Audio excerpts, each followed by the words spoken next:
The most important bit about human design is that it helps you learn how to make decisions for your own type. We've been conditioned to make decisions from the mind using logic, but ideally we're supposed to make decisions from the body. Every time I introduce someone to human design, the best part is them seeing themselves. Yeah. It validates the things you knew about yourself, the things you didn't know, like your little quirks, you know. Yeah. Like, this is why you don't like talking in the morning.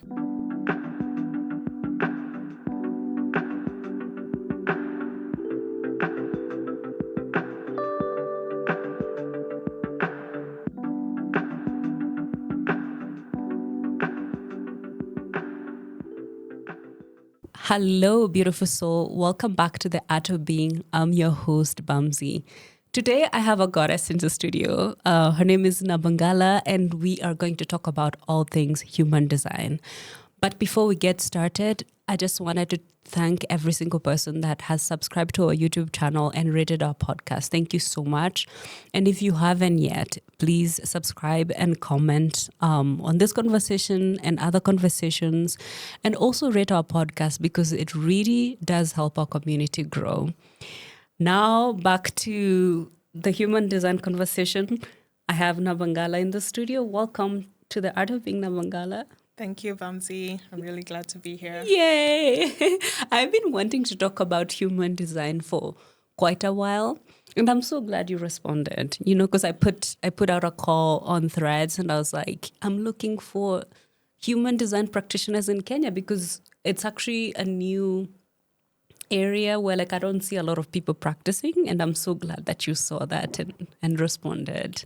Yeah, I was so excited when I saw your call Yeah. because I love human design and I love to talk about human design. Yeah. And I don't get enough people in my life to talk about human design with. So this is really, really exciting for me. I'm so glad that you're practicing because I'm also in the process of getting certified, like I told you. So knowing that you are a practitioner, so now I have a person to talk to about human design, and that is all kinds of amazing. I'm so excited. I'm so excited to get on this journey because now, as I get to learn human design, I can nerd out to a person. Yes. Oh my Yeah. God. And it runs so deep. You could talk about human design all day. Yeah. So to get started, actually, before we jump right into the subject of human design, I want our listeners to understand who Nabangala is. And, before any question about human design, one question that you are the first person that I'm asking this because I'm actually starting season 2 of this podcast. So I hope you're open to it. So if your younger child were sitting across you right now, what would they be surprised most about who you are now? Wow, good question. What would young Naba be most surprised about? The peace that I have come to when it comes to finding harmony with my parents. So, you grow up and the childhood wounds, and there's a period where it's so painful. There's a lot of hurt. There's a lot of conflict.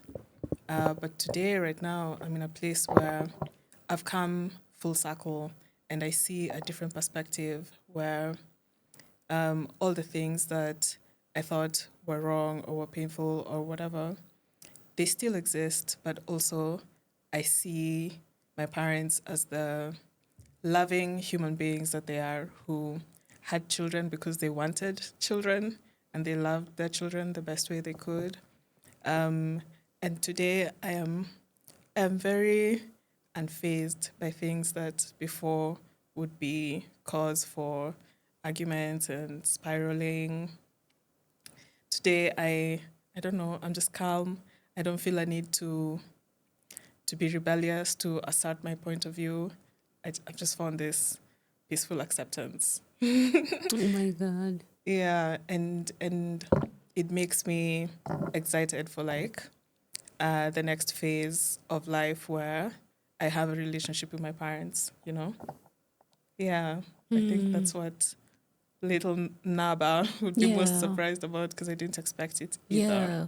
They'll Yeah. be like, oh my gosh, go Yeah. you. Yeah. That, No, I'm excited. I'm mhm, excited that my parents are still alive, mhm, I'm able to appreciate the time spent with them. mhm. Yeah. Maybe it's growing up or something. But yeah. Yeah.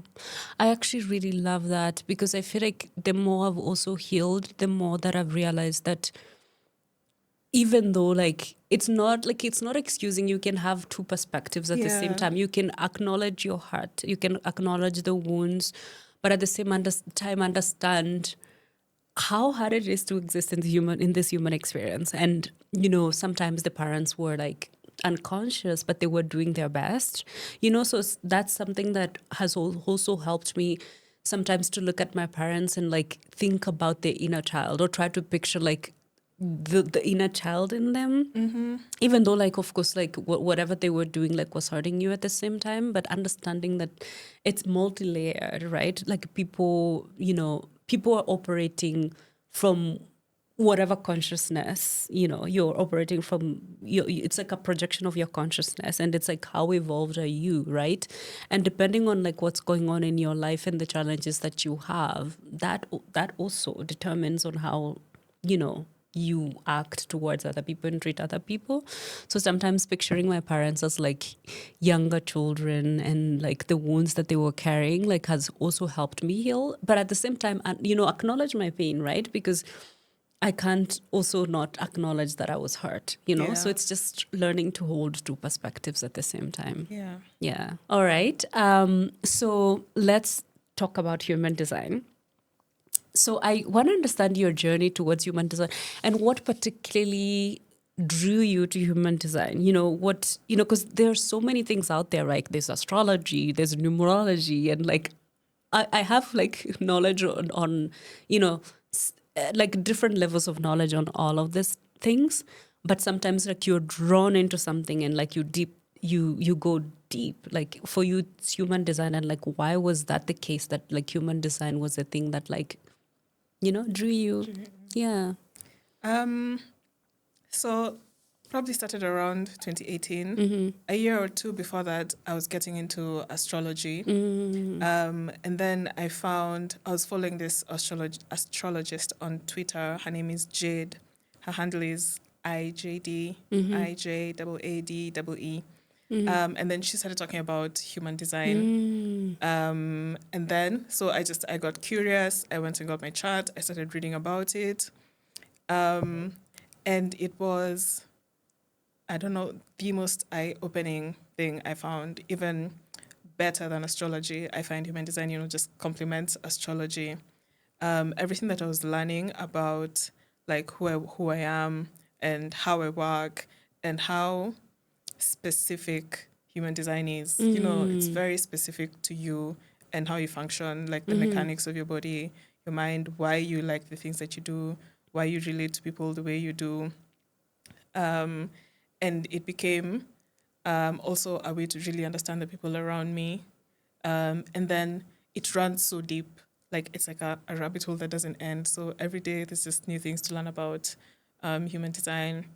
Um, so it's been like 7, 8 years Mm-hmm. of just diving deep and Yeah. complementing it with astrology. Mm-hmm. And then, of course, you also get into numerology Mm-hmm. and tarot. Mm-hmm. But yeah, for me, human design is just what really drew Mm-hmm. me and still draws me to today. Yeah, I really love that because I'm where you are at, like in when you started, because I'm like I want to learn everything, because like I feel like for me it's understanding the conditioning, right? It's Mm-hmm. like because human design really emphasizes the conditioning, like the things that you're told that you're supposed to do this because this is how it's done, right?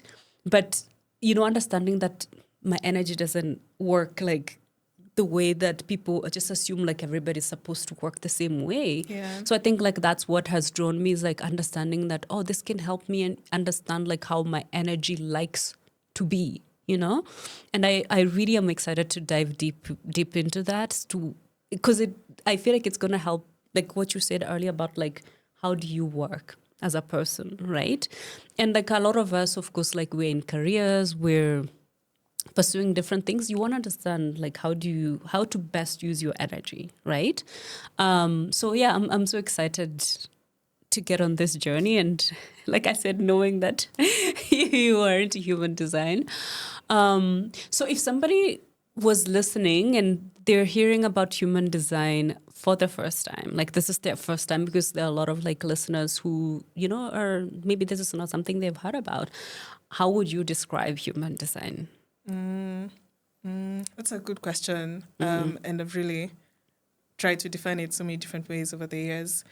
So today I'd say human design is a system of knowledge that takes into account your time, date, and place of birth, very specific to the time, and paints you a picture of the mechanics of how your body works, how your personality is designed, and it's very specific to, like you mentioned, how your energy flows, how you're meant to eat, your ideal environment, how you focus, what your purpose is, and where that sits in your body, with the different gates. So it's complementary to astrology, Yes. where I feel like astrology gives more, like, how do I say it? Kind of like purpose, like something high up in the sky. Like a roadmap. Like a roadmap. And then human design tells you how to get there, Right. like specifically for you, Yeah. like no two people are the same. You could be twins. Although I have read charts for twins who have the exact same chart because we're born human 1 design minute chart. apart. Yeah, they have the exact same chart, but they're such different people. Why is it the channels? What is different? Like they have the same channels and gates. Yeah, like their charts were pretty Exactly much the almost same. identical. Yeah, but then the presentation, like they came out like differently. It was so fascinating. Everything was the same. Like I don't want to get into technicals because I was gonna say like the conscious and unconscious was the same. Yeah. Yeah. Yeah. Yeah. Wow. Okay. Yeah. That's very interesting. Yeah. Yeah. Yeah. But basically, human design just gives you that really specific roadmap, and by specific, it's like really specific, like how you're meant to eat, how you focus. Is that why you're drinking green juice? Is that why you're drinking green juice? Is that like a gen? It's so the digestion types. Oh, digestion types. Yes. Yes. Yeah. So partly because mine is direct digestion, which means that I like simplicity. I could eat the same thing every day without getting bored. Yeah, without getting bored, and I like simple ingredients, like where you could make a salad and put 10,000 things.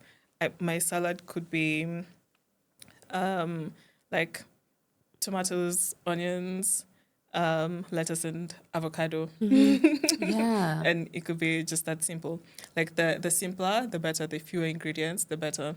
When it's more complex, it's even more complex to digest. So I'm curious, like, was there like an intuitive part of you that was already doing that, and then human design kind of validated, or like is it human design that told you like, this is the best way for you to eat, would you say? So my experience with human design has been it like confirms things that you knew about yourself, even though you weren't conscious of them. Yes. So even with the food, I wasn't conscious about like, but intuitively how you were eat. doing things. And then now once you get the knowledge, and then you start observing yourself and you start experimenting, then you notice that actually I like to eat simply. And I like to eat in silence. Preferably the ideal is to just eat by myself in the sun. Are you watching anything? You're just savoring the food and like tasting every note. So Yeah. mine is direct light, which means I function best in the sun. So it's best if I eat in the sun. It's best if I'm doing like my studying during the day. And before I knew all this, I used to say, I'm solar powered. I'd be like, Right. I get more energized when the sun is out. Oh, so today you must. Today it's very gloomy because I literally I was I was as I was coming, I was like, oh my gosh, I realized the vitality of the sun. Because like today is so gloomy, and I was like, oh my gosh, can you come out, please? Like, Yep. Yeah. So I used to have days where I'd feel a bit blue, and then the sun comes out and I feel better. Absolutely. Yeah, and then now I know what it is. Yeah. So ideally, if I eat in the sun, I digest better. I feel better. My best studying and like processing of information is done during the day when the sun is out, and if there's no sun, then near a bright light. What time were you born? At sunset. Sunset, interesting. 5 p.m. I was born at night. So I've always just also wondered about like that, because sometimes I felt like when it came to astrology, and without veering too far off, because I want to keep the conversation about human design.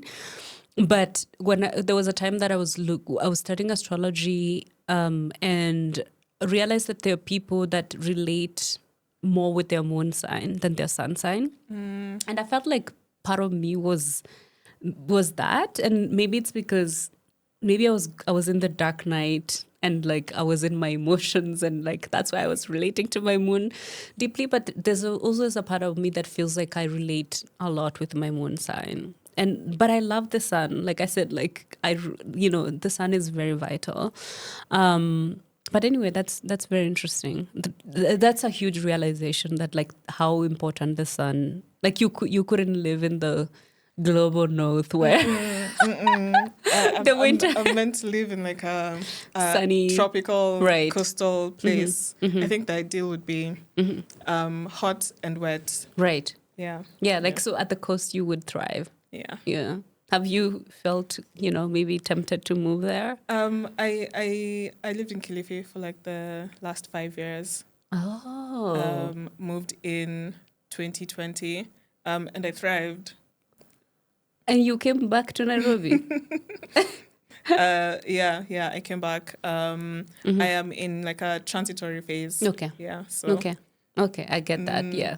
Of course, like if you love tropical and wet, and you're a Pisces sun, so, I love that.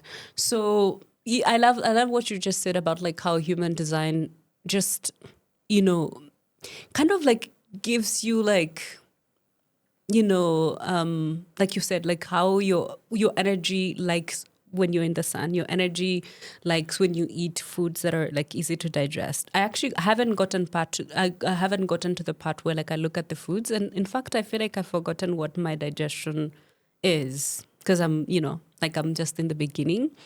But what you said about like you were doing things that human design confirmed, I as a manager, and we'll get into the types because that's what I want to get into next. I've always been that person who's multi-passionate. Like I can pick up something very quickly and study quickly and, and do, I can be doing like, I have several tabs open at the same time. And I can, I just have so much energy and I'm doing all of these things. And sometimes I would find myself like I pick up something, if it's an interesting, it's crocheting, and I get into that. And for 3 months straight, I'm crocheting. I don't want to leave my house. But then I abandon crocheting and then I go into the next thing, and then I pick up this thing and then I'm doing it and then I abandon. And I felt like there was a part of me that was shaming myself. And that's what human design has helped me. A part of me that was shaming myself of like, why can't you stick to something and see it through? Like if you're starting something, like why aren't you just, right? Because that's what we are told. We are conditioned that, you have to, and there's nothing wrong with like mastering something and sticking with something, but just understanding my human design and how manager and like your energy is designed to be multi-passionate, and sometimes like you abandon things, I think has given me so much permission to see like, oh, that is how my energy likes, my energy likes, I get interested and I jump on, and like there's nothing wrong with like maybe putting it aside and picking up something. So I think I'm getting like a lot of permission lately, and like it's exciting. What's your profile? It's 2-4. 2-4. Yeah. Okay. Yeah. And that's very technical for maybe people that don't know human design, but maybe those are things that we can get into. And that is a good segue to get into the types in human design, right? Like if somebody is listening and they're wondering like, what is my type? And as you said earlier, you need a time of birth. You need, what time were you born, date, whatever. But there are a lot of people that maybe don't have a time of birth. Is there like a way that they can get their human design chart or like their profiles, their, body graph, whatever, if they don't have a time of birth? So I actually came up with a system to reverse engineer a person's time of birth. Rectification, essentially, is what you're saying. So how I do it, because you know the date and you know the place. Yes.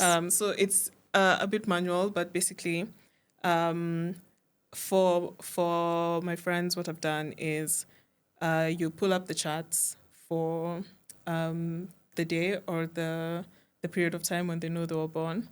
Okay. And then just by like process of elimination, By like reading the different charts and then asking them. Yeah, so I read the charts and then I create questionnaire where they just like fill in the questionnaire for how, because you already know yourself. You know and yourself, you know absolutely. How you present. Yes. Yeah, yeah. So without trying to bias them to like one type or the other, I just send questionnaires, and then based on the questionnaires, you eliminate the different variables. Like it's easy to narrow down to type, that's easy, and then narrow down to the profile, narrow down to know the different variables like environment and stuff. I feel like it could be a more precise science, but so far I've been able to drill down people's bath time down to like a 15-minute range. That sounds like a lot of work.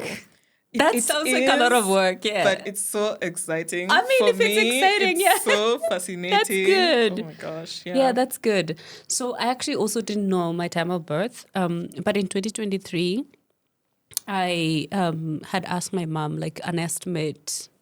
I had asked her like what is the estimate of the time that I was born, and she told me she also didn't know because I was born at home. She didn't have the exact time of birth. And then I actually got in touch with this astrologer. Do you know Deborah Silverman? Who? Deborah Silverman. No. She's like this famous astrologer. She charges $1,000 for like an hour. Wow. But of course, like that is a lot. But on her website, she has a bunch of people that can do birth chart rectification. So same thing, like they have like a system where they ask you about every single event that has ever happened in your life. Did you move at a certain age? Did you get circumcised? Did your grandma die? Like, did your father die? Did your mother die? Like every single thing. When did you graduate? When did you start your first job? Every single thing, like especially like and especially things like I broke my knee, I broke my whatever, like those things are important as well. Accidents, whatever. Every single major thing that has ever happened to you, and you send it to them and they use that. And so I sent her all of that, and she pulled up like different charts as well. And two of them were around the estimate that my mom, told me. But I already knew that I was a Pisces rising. It's the rising that I was missing because the moon takes 2 days. Yeah. And so she read the first chart and it didn't, I was like, yeah, that doesn't resonate. And the second one, and my mom had told me around 8 p.m., right? And so the second chart that she read resonated so deeply, and it came out at 7:55 p.m. Yeah, so so I got my time of birth. Awesome. Yeah. Yeah, I remember I'd looked into rectification, but then it felt like really complex. You need like a deep You knowledge need a of system. astrology. You need a training. Like it's not something you can just Yeah. So I find human design is more, yeah. what can I say? Mechanical. I don't know. Yeah. So Yeah. that's my way of doing it. So for the people listening, it is possible to get your human design, or at least to, reverse engineer your bath time so that you Yeah. can get your info. Yeah, so don't lose hope. Like if you're not able to go to the hospital and get records, or your mom doesn't know your birth time, if as long as you know the date, Yeah, Yeah. like reach out to me, please. It's like Yeah. time of my life going through, Yeah. people's chats, and then coming up with the questionnaires. It's honestly just a lot of fun.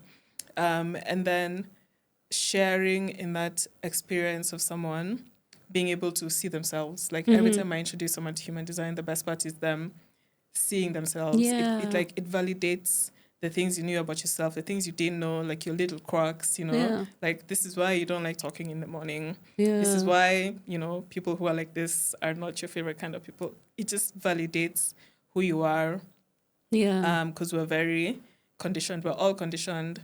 I feel like, okay, yeah, I guess this goes into the types. I feel like the world is designed around the generator energy type. Yes. Like the Yes. 9 to 5 and the da, da, da.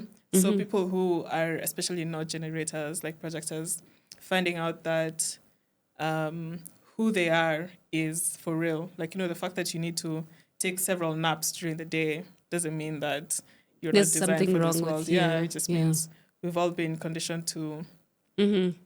to be zombies. Mm-hmm. Yeah. Absolutely. Absolutely. I love that.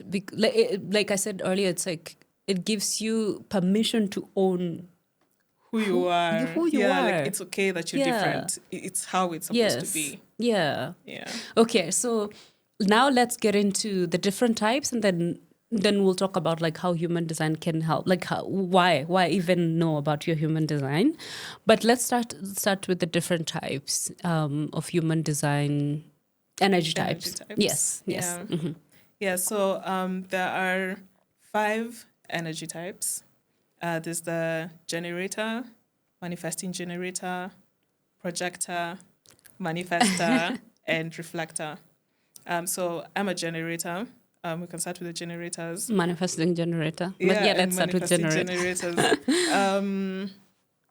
So as a generator, they say that generators and manifesting generators Make are up the 70% of the world's yes. population. Yeah, like probably have like 36%, 36%. And for generators, your energy functions kind of like a generator. Like you fill it up with oil and it runs until the oil runs out, and then it goes off. So I find like my ideal way of functioning is spend the day doing what I love and stuff that energizes me. And ideally, if I expend all my energy, I'm supposed to go to bed exhausted. Like for generators, you're supposed to go to sleep when you know you'll just like hit the pillow and knock out. Yeah. And then you're that's when you're able to rest and recharge fully. And then you wake up ready for the day. One of the things I learned is that something like ADHD, attention deficiency, especially in children, it's mostly something that presents in generators who aren't spending their energy correctly. Like if you go to bed before you're tired, then you'll have trouble falling asleep, which means you won't like recharge properly. And then when you wake up, you're tired, you can't focus. So that like the ideal way to deal with generator children who have ADHD is to give them lots of activity. Like if you have a generator child and it's bedtime and they're not yet tired, just make them tired. Like run around, play, start the day with activity. The more active you are, ideally doing things that you love that energize you. And then by the time you're going to bed, you just like literally there's no time to think between when you got into bed and falling asleep. And I noticed that that's when I am optimal, and that's when I get that satisfaction feeling when I go to bed and I'm so tired I'm not even present to Right. falling asleep. Yeah. Yeah. Yeah. I did not know that about ADHD. I knew about like the energy, like, expending your energy on things that your energy likes, and then being satisfied at the end of the day. So I knew that.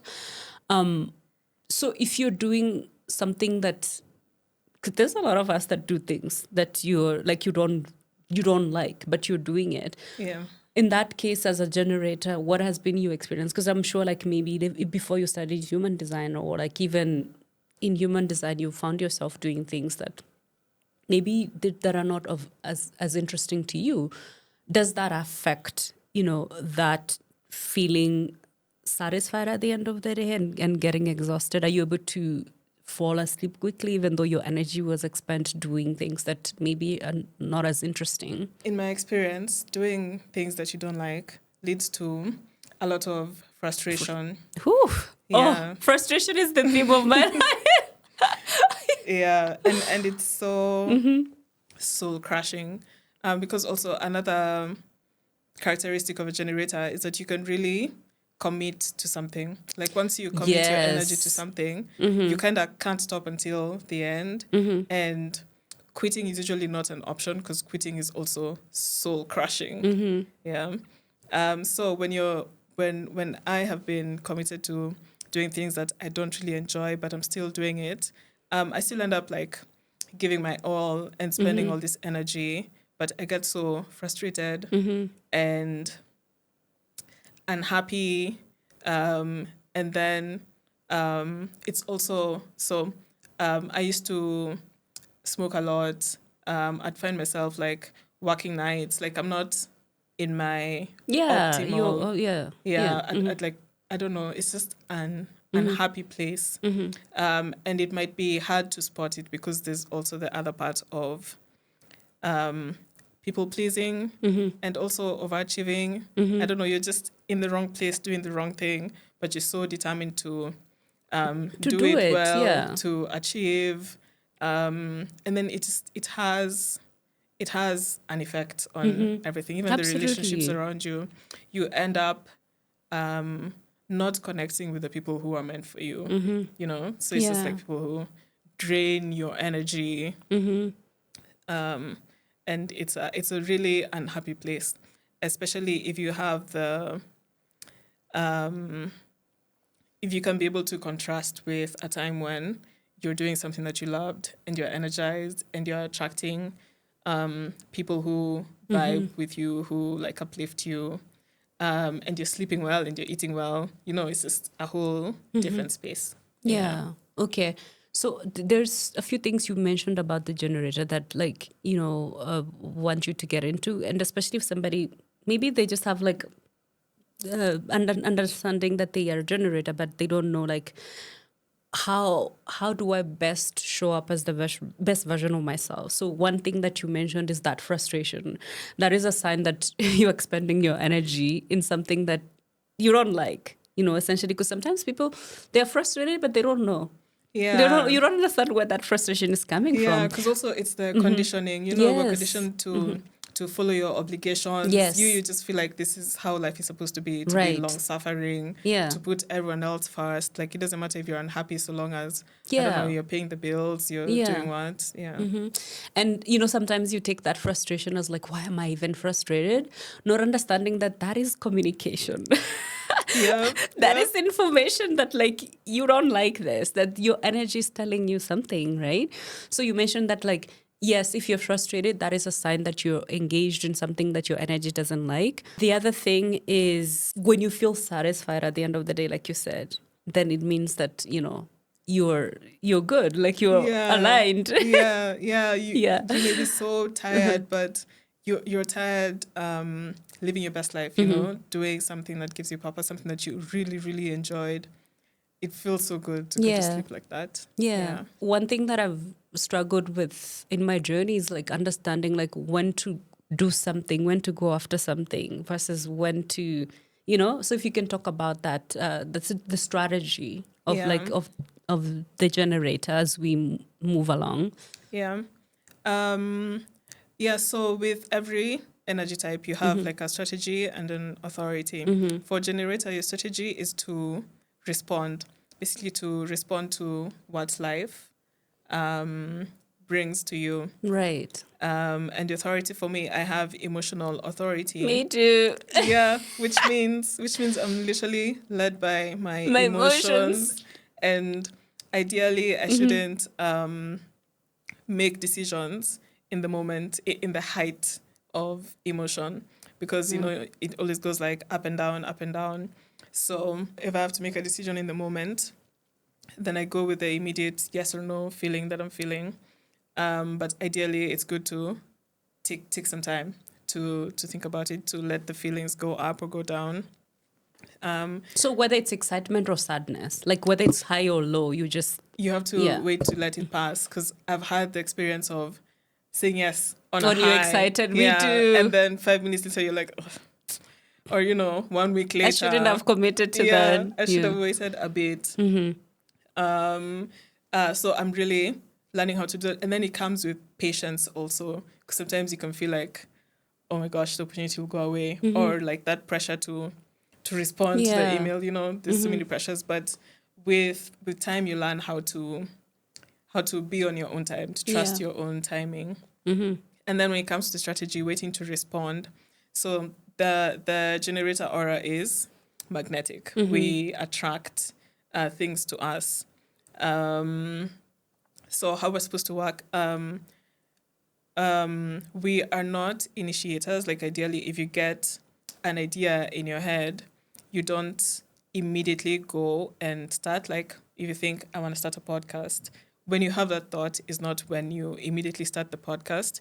You have the thought, and then you wait for a prompt from the universe to respond to. So respond to the things that you see, feel, touch, something outside of you. So you could say, I want to start a podcast. What you do is you maybe prepare, you write down what the podcast could be, and then you be present to something to respond to, like maybe a conversation with someone where, I don't know, maybe they're giving away microphones or something, or you hear a song that makes you feel something, but just an external stimuli, it's going to give you a prompt. And then when you respond to that prompt, then you are, what can I say? You are living your Yeah. energy Your type. energy type. Yeah. Yeah. That can be so hard because I feel like that's what I've found the hardest is like because we are conditioned. Again, it's because of condition. We're conditioning like if you want something, go for You it, go right? do it. That Yeah. is the message that everybody gets. Like want something, go for it. But that is, maybe your energy type doesn't work like that. Like for generators, for example, you need to respond. And so that deconditioning work is so important because, because we think like if I don't go for it, then it's not going to happen for me. Yeah, Right. or So, maybe yeah. I'm lazy, I'm not motivated, I'm not like the other person. And the world really tries to condition us to start things. Right. Yeah. Yeah, Yeah. yeah. And it's also the thing with human design is you have to do a lot of experimenting. It's not enough to just learn the Yeah. knowledge, because even learning how to respond, Like it what does really takes a responding lot. even mean? Yeah. Yeah, Yeah. yeah. And then does it mean you just like Sit sit in your house and and wait? sit and yeah. And that's also not how it works. You have Yeah. to interact with the world, and most of all, you have to do something that you enjoy. Because when you're in that happy place, then it raises your vibrations, and then you Things attract attract. things. Yeah. Yeah. Yeah. Oh my gosh, I love that so much. Let's get into the next energy type, Okay. So let's talk about the manifesting generator. manifesting generators. So manifesting generators are a subtype of generators. So like the energy flow works the same way in terms of waiting to respond, and also being like a sacral energy type, where so sacral energy type meaning we have access to a continuous energy supply. Consistent. Yeah, consistent. They say that generators and manifesting generators are the builders of the world. We are the types who have like the the staying power to actually see something to the end. So manifesting generators the difference between generators and manifesting generators is that manifesting generators have a defined throat center. And while generators are ideally designed to do one thing, like pick one thing and focus on one thing and really thrive at it, they're like the masters of the world. Manifesting generators have different interests. It's a blessing, and it's a blessing, and I don't want to say a curse, but like it's a blessing, but sometimes it's challenging to be a manager. And you're like the ultimate multitasker. Yeah, like I told you, like I have like 100 and something tabs open at the same time. I'm just like diving into different things. I can talk about astrology, numerology, human design, like all of these things, and sometimes it's like figuring out which one to focus on and all of that. And yeah, it's a lot. So I used to multitask a lot, especially in my 20s. It's what you're talking about. It's about like, doing so many things and kind of feeling like you're doing something wrong because you can't focus on one thing. So I am a 6 line. We'll talk about the profiles. I'm a 6 line. And 6 lines, in the first 30 years of your life, you live very experimentally. Oh. Yeah. I thought that was a 3 line. Yeah, so with the 6 line, you live the first 30 years of your life like a 3 line.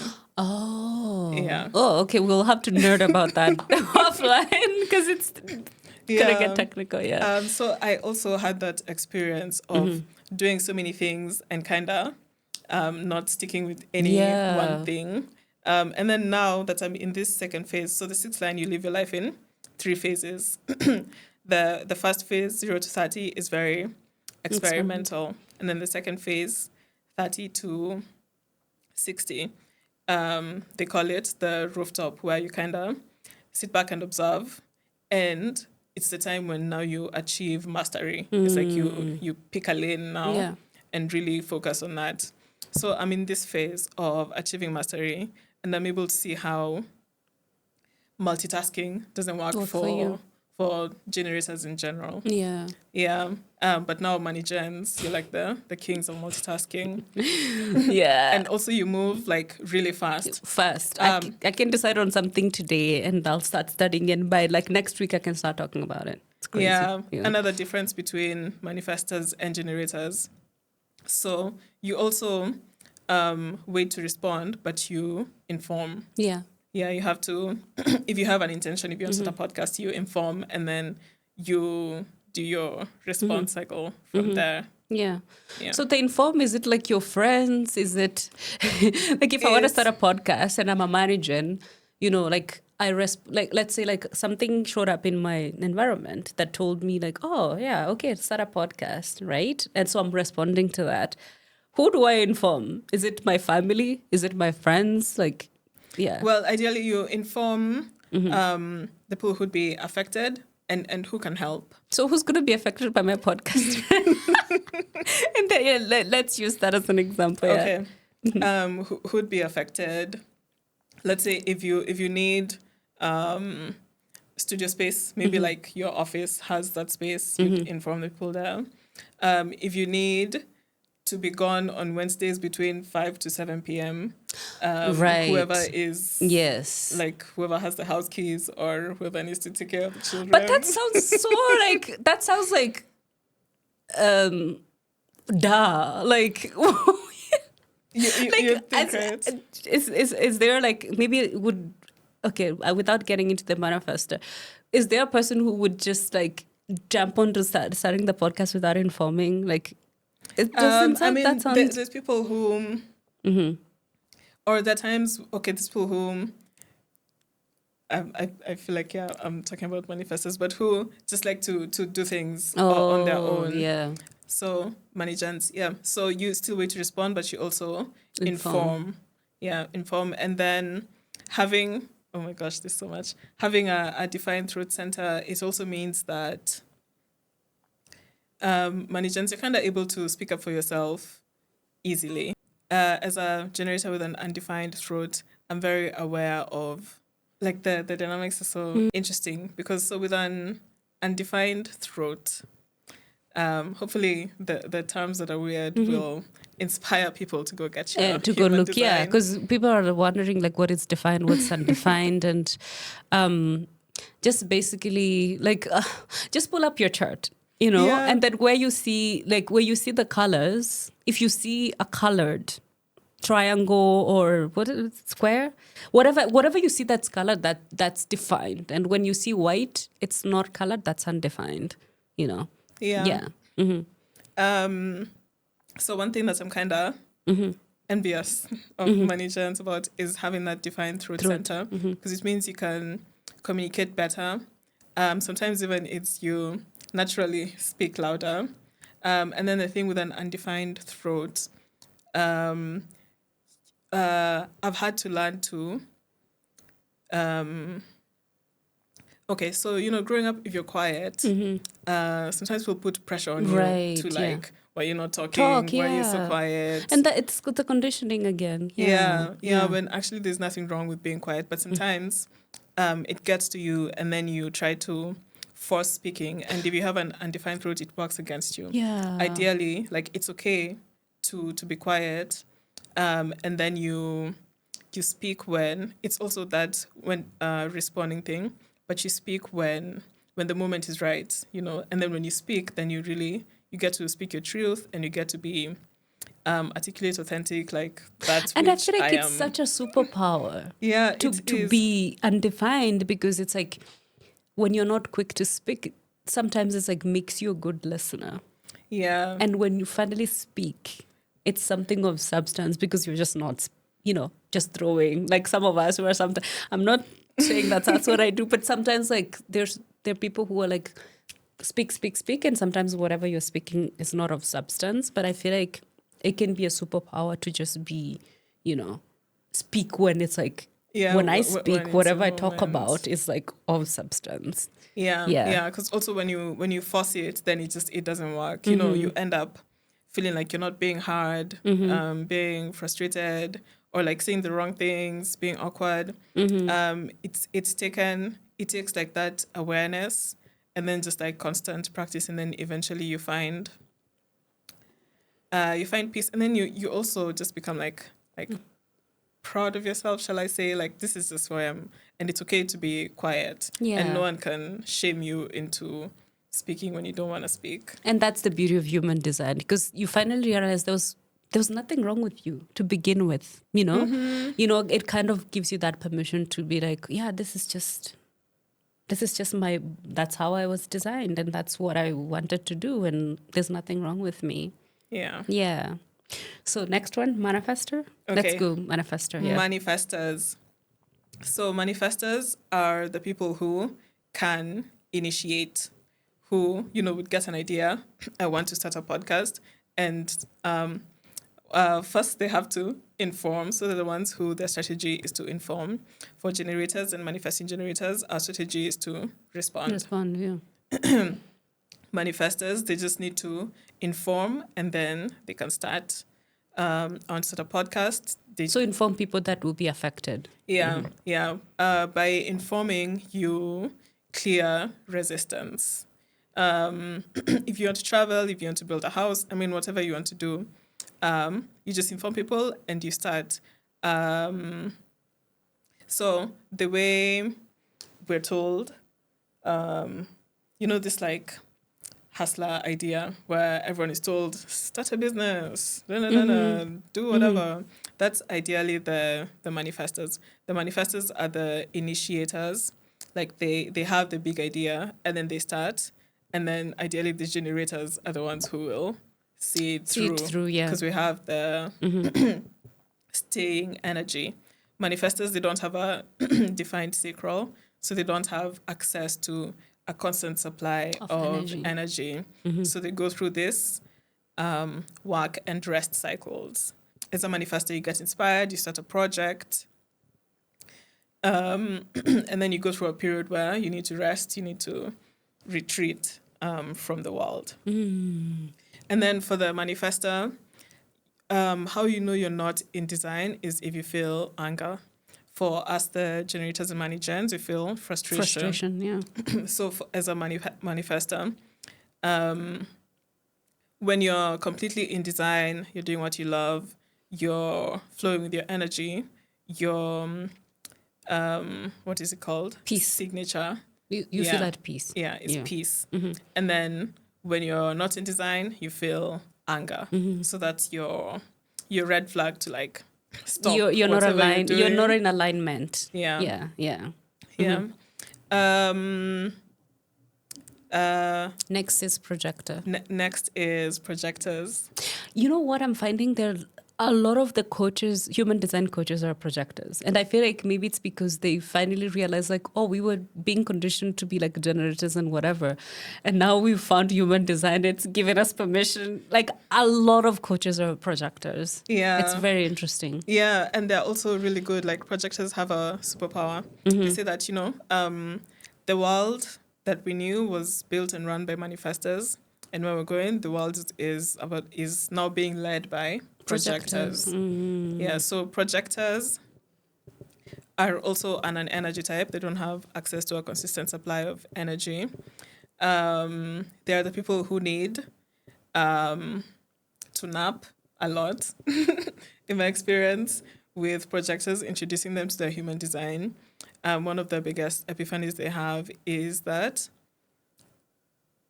they're not lazy or they're not, Can something. you imagine if somebody like finally tells you like, yeah, there's nothing wrong, you're not lazy. It's just that It's just how your energy functions. That's how your energy functions. Yeah.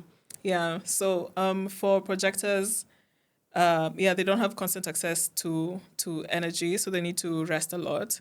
Ideally, for a projector, you could work like 4 hours a day and be the most effective in those 4 hours. And then the rest of the time, you're resting. The strategy for a projector is to wait for an invitation. And as you're waiting for an invitation, what you're doing is studying and becoming an expert. So that's the other thing about projectors. They're really good at what they do.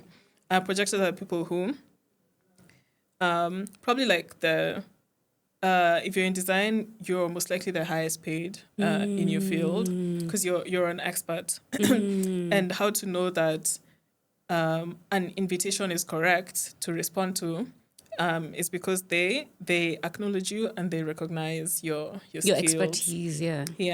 So while you're waiting for an invitation, what you're doing is studying. Like the thing that you know that you love, you become an expert at it. Yeah. And then you wait for the invitations, the ones that recognize and acknowledge you. So projectors have a very intense energy that if you insert yourself without being invited. it's overwhelming. Like if you're a projector and I come to you for advice and I ask you and I recognize you properly, like the invitation comes well, then whatever advice you give me is going to be profound. But if it's unsolicited advice, it'll probably like repulse intrusion. Me. It's too much. Yeah. It's too deep. Yeah. So do you know genetic matrix? Yeah. So in genetic matrix, is it called genetic matrix? Yeah, genetic matrix. Okay, genetic matrix. It's like a website where you can actually pull up your human design chart if you're wondering, and it's free of charge. So on genetic matrix, there's a place where you can just look at your conscious design, like your personality, just your personality, or like your unconscious one. And that is technical, but she understands. So if I just look at my conscious design, it's actually a projector, just the conscious one. And then so when I do the whole one, then I become a manager. And so I realized that in a lot of my life, especially recently, like in the past couple of years, I've been acting like a projector. I've been waiting to be invited. And it's not like human design that told me that. It's something that I was doing and waiting to be invited. So when I saw that my conscious design is it's just a projector, when I just look at the personality, I was like, oh my God, that makes so much sense. I've been acting as a projector. Yeah. Yeah. And projectors are really great guides. Like this is why they say that, the world we're living in now and where we're going is going to be led by projectors. they're the people who they see like really deeply into people and systems. Yeah. That's why they can be really intense. If like someone is trying to impose on you as a projector, it's a lot because it's real because they really see Yeah. like what's running deep. So they're really good at organizing people. Projectors, because so like generators and manifesting generators, we have a lot of energy. So if you're working with a projector, they would be the person who guides the energy. Like if you're in a team together, a projector is the COO or something, just a person who can set the strategy and yeah, basically just like guide the energy. So it's like they're able bringing to the see the path. groundedness. Yeah. You ground that whole like team. Yeah. Yeah. And that's why they make really good coaches Yeah. and leaders. Yeah. Yeah. Yeah, but here's a tip. If you're a projector listening to this, you're supposed to be the highest paid person in your field because So you're if you're really not good getting at what you highly do. paid, ask yourself, you know, Yeah. maybe you're not in alignment. Wait for the right invitation. And then you don't have a lot of energy, so don't work like a generator. You can be most effective in like really small chunks of time. So like I'm thinking that in the context of like a 9 to 5 where you're expected to be in the office, be in meetings, run whatever, all of those things that we are conditioned like this is how you're supposed to function in a job. And like I can imagine the amount of like bitterness that somebody, you know, I'm just bringing that up. Bitterness that somebody could be feeling, you know, because a projector, like if you're not in alignment, you feel bitter, right? Yeah. So if you're feeling bitter, that's a sign also. Yeah. Yeah, that's a sign. That's a sign because also projector means you like project the energy of the people around you. So that's intense, and that's part of like what you're detoxing from when you take your rests. For the projector, when you're completely in flow, you feel successful. Your signature is success. And then the other side is bitterness. That's your flag to like stop what you're doing if you're feeling bitterness and I don't know, check in, strategize. Figure out what is bitterness telling you. So far, like we've talked about generators. So like if you're the type of person to feel frustrated, you know, because I don't have the bitterness. I don't have the anger, but the frustration. So that is also a sign that tells you your energy type, even though like you haven't pulled up your chart. So like if you're in a work context, you're constantly feeling frustrated, that is information. If you're feeling angry, people are stopping you, people are blocking you, that is information about like, you know, you're not in alignment. If you're feeling bitterness, that is also a sign that you're not, you know, in alignment with your energy type as well. And I feel like that's why human design is like, it blows my mind because it's like deconditions you, you know, like because we're not supposed to operate the same way, you know. Yeah. And also really helps you understand the people around you. Yeah. I would imagine a scenario where like if you're doing things intentionally, for example, let's say you're a manifester, then you would want a generator on your team to be able to, you know, be doing, you know, you conceptualize an idea, you started, and then you know bring in the generator and whatever, you bring in the projector and you organize and teams. I feel like that would be, if we designed our systems like that, I feel like we would function the way that, you know, our energy wants us to function. Not like all of us are supposed to work. Trying to do the same thing. Yeah. And the last one is a reflector. The last type is a reflector. This is the rarest type in the world.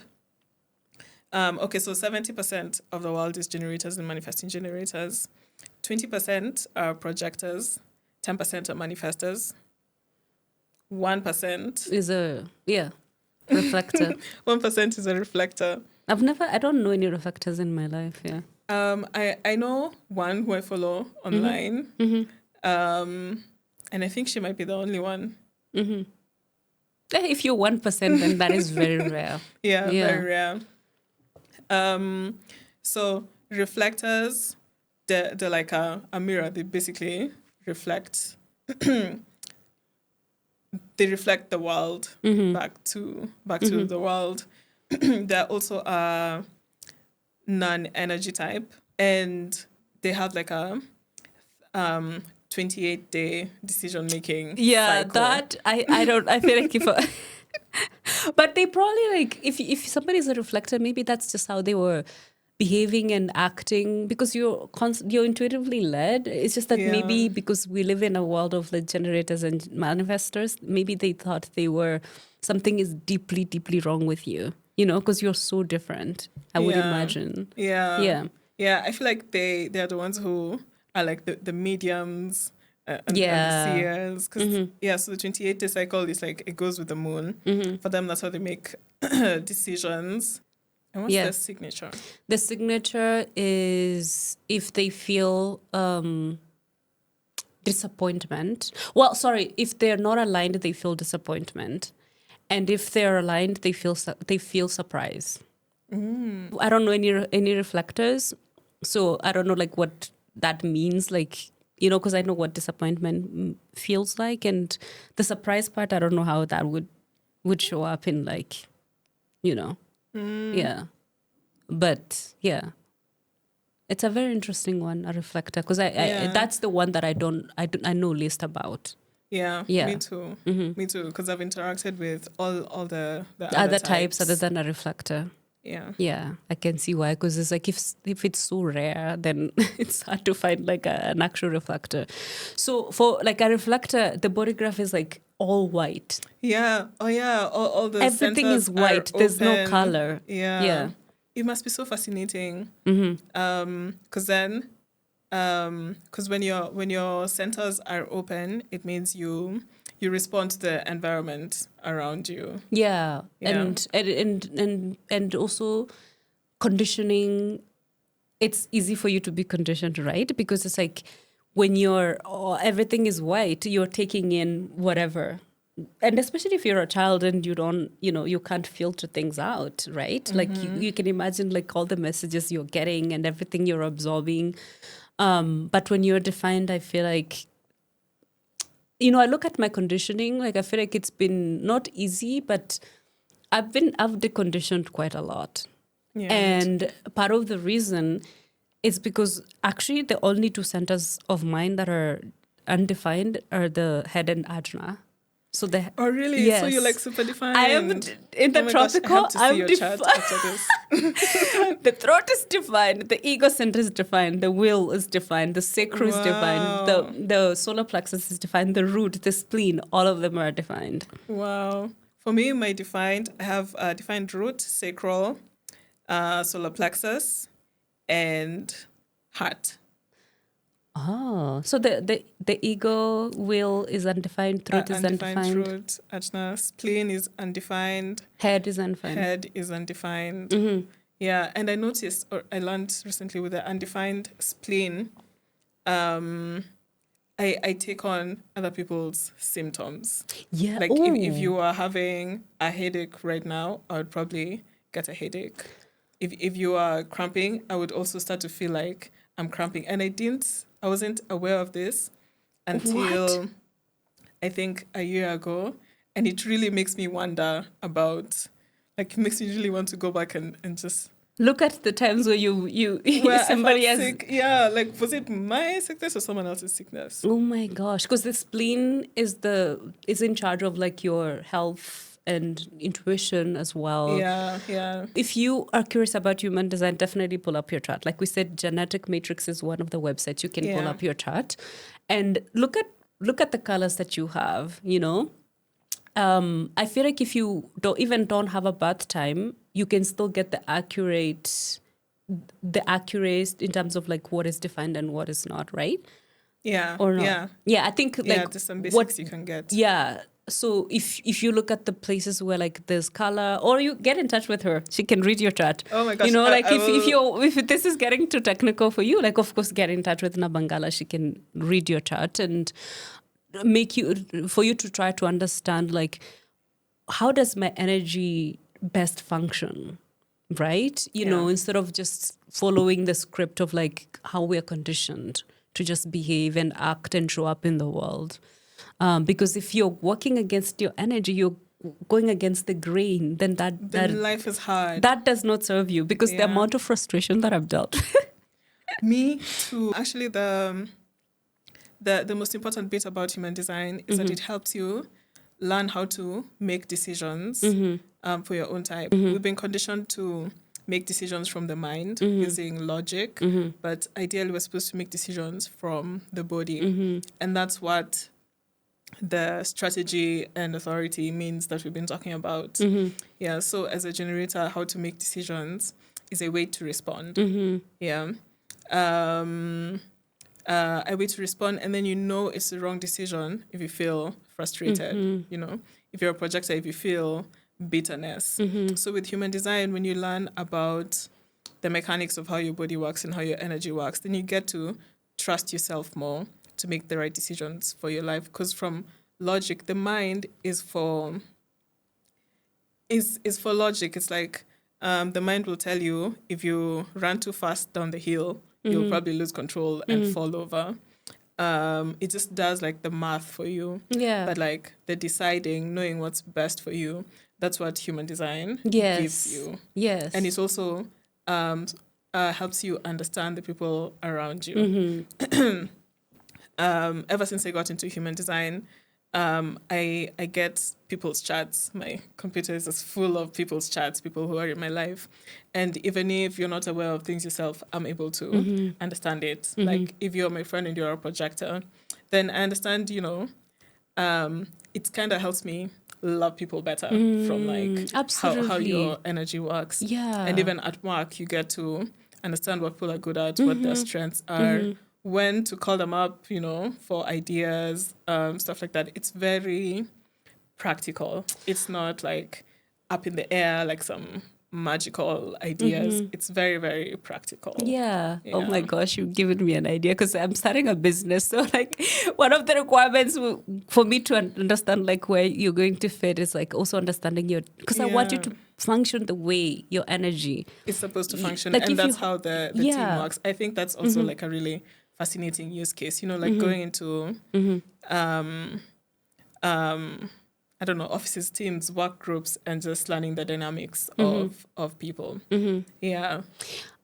This is slept on. Like I've worked in corporate, like and there was never any mention of human design. And like, this is really like, if you want to understand like how to best utilize somebody's energy, like understand how they work. Right? Yeah, like if somebody is not gonna do like a 9 to 5, but they're able to do their best in 4 hours, but give you their best, then isn't that what you want? Yeah. You don't want somebody sitting in an office the whole day where like they're just exhausted.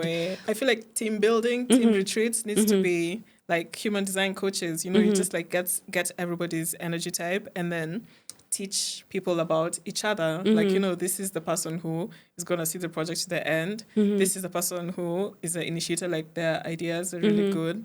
This is the person who needs to come in just 2 days a week, and in those 2 days they achieve everything that they need. Yeah. In some capacity, there some of that is discussed of like, oh, you're an idea person, whatever, but like in very informal, right? They don't utilize the full potential of like human design and how it can really help like people function. Yeah. So if you're getting into human design, the most important thing is to learn your energy type, your strategy, and your authority.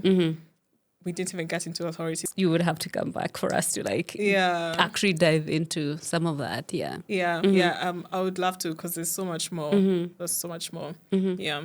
So your strategy tells you how to make the decision, and then your authority tells you how to know it's the right decision. That's like the 3 most important thing if you're getting started. And then after that, you can go deeper into the variables. I love the variables, like the gates motivation. The motivation. Yeah. Environment, perspective, and determination or digestion type, which is how you eat and also how you process information. And then now the gates and the channels. There's so much. I would love to come back. There's just so much. Like, we can never cover like everything in one episode, but that's just like an overview. And of course, like if you want like a detailed, of like how you can best use your energy, get in touch with Nabangala. Yeah, please reach out if you want an introduction to human design. If you want to get your bath time, we can do it using human design, and then you can use that to get your astrology chart. Also, if you're building a team and you want to understand how like the energy dynamics, you just want to talk about human design. Yeah. Oh, and now you're getting me even more excited to because I'm already like literally the last maybe 2 months I've just been in human. I'm studying the gates, but at the same time, so I'm studying human design, but I'm also studying Gene Keys because I feel like the way Richard Rudd describes the language, it's so poetic. Have you read about the Gene Keys at all? Yeah, I've read about the Gene Keys. Yeah, it's very. So I'm doing them at the same time because they're very, very much linked. So basically get your chart and get in touch with Nabangala. So Nabangala, plug yourself. How can people find you? The easiest way to find me is on Instagram at naba.goddess, naba.goddess, GODDES. That's like the central place, and then we can go from there. Thank you so much. This was just like surface level human design. We did allude to some technical things that are, I didn't want to go because if we were to talk about everything, it would take 4 hours at least. At least. Yeah. So both of us, you've been studying it for quite a while. Just in my beginning journey, and I do want to do a series because I think one of my passions is actually to decondition people because I've deconditioned myself quite a lot. Conditioning is so damaging, Yeah. And so because I'm really passionate about deconditioning, and I'm finding that human design is like a tool that you can use to decondition. So I do want to actually, for people to understand how to best work with their energy types. And so, of course, because I'm dedicated to that and I'm actually, like I said, getting certified in human design. So I am like really wanting you to come back again so we can, break it down for people. Yeah. I would love to. Love to. I really love talking about human design. And the second you learn about your human design, the deconditioning starts and then it never stops. Yes. Yeah. And it really gives you self-confidence, Yeah. Thank you so much. It's been so wonderful. It's been so lovely to be in presence of your energy. I'm so grateful. Thanks for having me. Yeah. I'm excited. Thank you. If you've been listening or you've been watching us, thank you so much for staying until the end of this conversation. I wanted to remind you that if you haven't rated or subscribed to our podcast, please do so because it really does help us help this community grow and reach more people like yourself who might benefit from these conversations because we do want people to be the best versions of themselves. So please share this podcast with another person who might benefit from it. Thank you so much for listening, and we will see you next time on the Art of Being podcast.